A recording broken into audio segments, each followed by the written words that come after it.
Good evening. We're starting tonight with breaking news out of the Persian Gulf. A dramatic shift in military tech seems to have changed the strategic map, forcing a major U.S. naval warship into a sudden and unexpected retreat. And that brings us to the central question of the hour.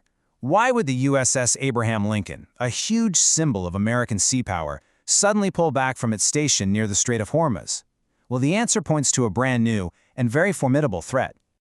The reason, according to the latest military analysis, is the arrival of a new Iranian cruise missile. It's a weapon that appears to have single-handedly shifted the balance of power in this absolutely critical waterway. So, let's begin our report with the event that set off all the alarm bells, this unusual and very rapid redeployment of one of the U.S. Navy's most powerful assets. Okay, let's break down exactly what we know. The USS Abraham Lincoln has pulled out of the waters near the Strait of Hormuz. It's now repositioned in the Arabian Sea, which is seen as a much safer location. Now, this wasn't some routine move. It happened right after a 48-hour period of intense Iranian naval exercises. And as if that wasn't enough, there are also reports that Iranian drones were actively shadowing the American fleet, adding a whole other layer of pressure. So now let's turn to the weapon that actually forced this American retreat. We're talking about a naval cruise missile, and it's called the Abu Mahdi. So what is the Abu Mahdi?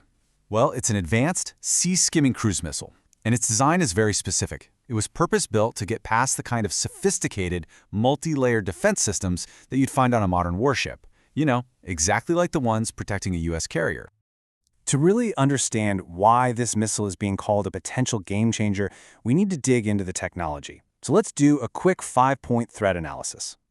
You see, the threat from the Abu Mahdi comes from a whole combination of features. Let's run through the 5 big ones. First, it can be launched from underwater, which makes spotting where it came from incredibly difficult.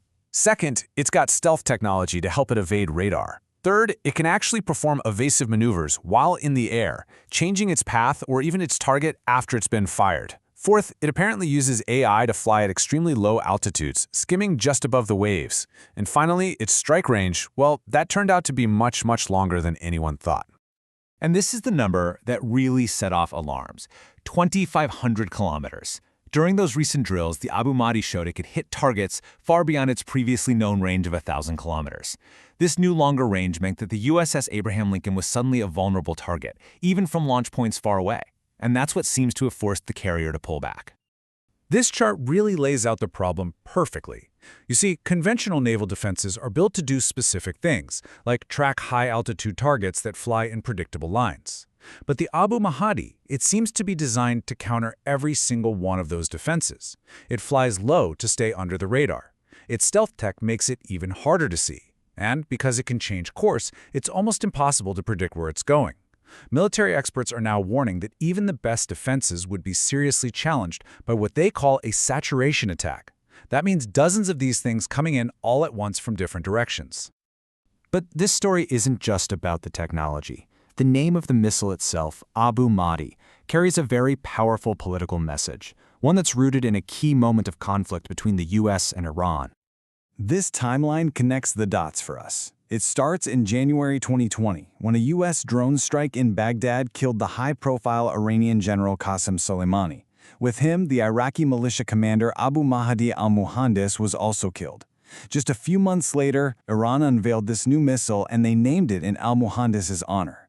Now fast forward to today, and its heavy use in these naval drills is a very clear signal that it's ready for action.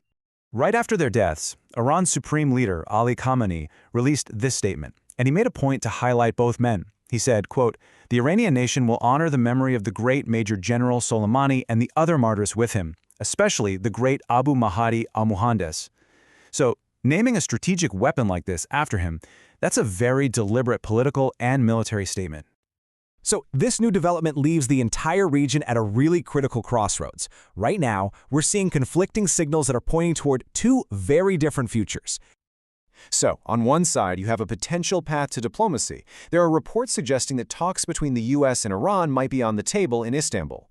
But on the other hand, you have separate intelligence indicating that Israel is now on heightened military alert. That's fueling worries that as America pulls back, its allies might feel the need to step up, possibly leading to a whole new phase of conflict. The retreat of the USS Abraham Lincoln isn't just a simple tactical move, it's a direct reaction to a new strategic reality. And it leaves all of us with a really critical question tonight. With this new missile now in play, has the naval balance of power in the Persian Gulf shifted for good? That's our report for now. Thank you for joining us.